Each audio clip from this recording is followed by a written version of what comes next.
The energy transition conversation is so central to governments across the world right now, and not just that, corporates. And I think in many senses, they have to be ahead of the government in meeting their respective nations' net zero goals. And that transition is going to involve so many changes to take place, at a very fast pace. That's, of course, going to involve capital, immense talent, skills, and expertise. Lots of learnings will have to be distilled to ensure that, the right strategies are developed, for particular context to see this through. Thank you very much, gentlemen, for joining in this conversation. I think we have the most adept panel to discuss trends and opportunities that will open up in the green economy over the next few years. So let's actually begin right there. What, to your mind, are opportunities key opportunities and trends that we'll see emerging as far as investing in the green economy is concerned? And let's talk about a 5 to 10 year frame of time. So let's begin with you, Nakul, and I'd like to pass that question along to all of you after that. I would like to stress the fact that there is an intergenerational value migration taking place towards sustainable business models, once in many lifetimes. And this is happening for a number of reasons. And we are seeing this across sectors, and this has been happening for last 30 to 40 years in transition. It has come to the forefront because of availability of low-cost technology, obviously accelerated post-COVID. Massive amount of orientation of regulations on penalization and incentivization frameworks.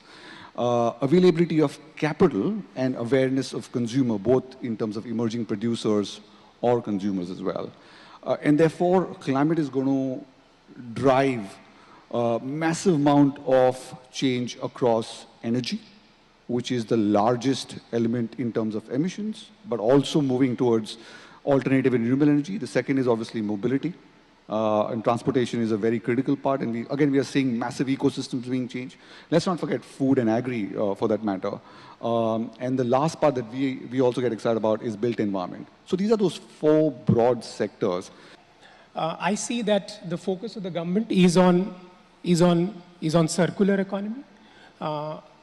In the future, I see, so while renewable is in place, while EVs are in place, I see, the government coming up with a lot of policies on, the R words, which are reuse, recycle, and return. Because see, everything, the more you extract, the more you process, the more climate change consequences are going to arise. But I think the interesting bit we were discussing earlier is also this, that while this is the compliance piece that companies would want to understand and then promote circularity, how does that translate in terms of opportunities as well? And is that one step ahead thinking kicking in, and what sectors is that promoting? Yeah. I think the most important sectors, Alicia, and this is something that Nakul and I were discussing, is waste. Waste, according to me, is gold. There is so much happening on the waste front, whether it's plastic waste, whether it's e-waste, whether it's battery waste, whether it's municipal waste, right? So whole bit around segregation. I see it getting automated. I see the government coming up with a whole lot, a robust regulatory framework around it.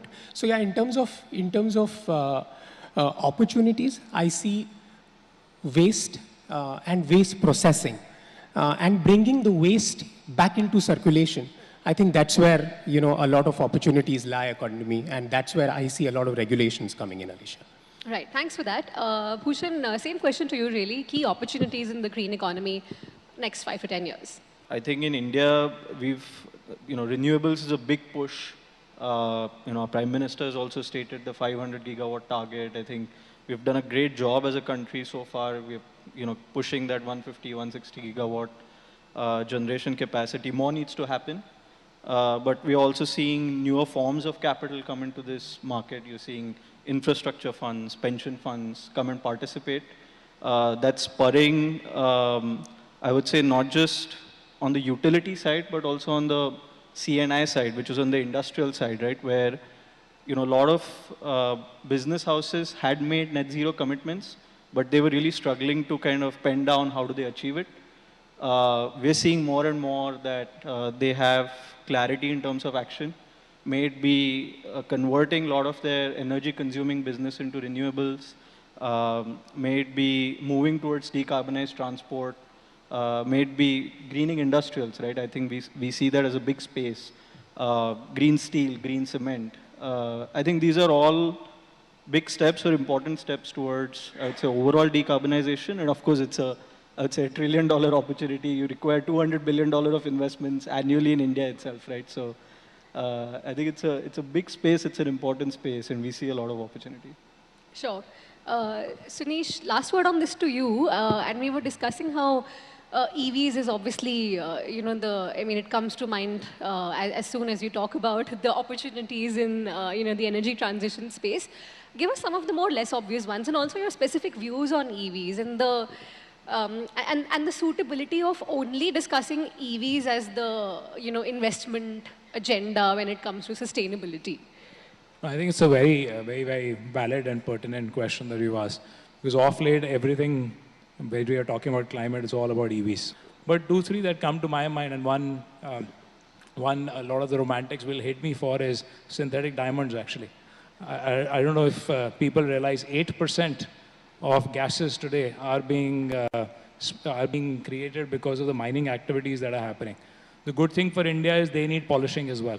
They need cleaning, they need polishing. And that actually is India's forte. So from an India perspective, it may be better, not worse. But that's one opportunity that comes to my mind. My favorite one is food wastage, actually.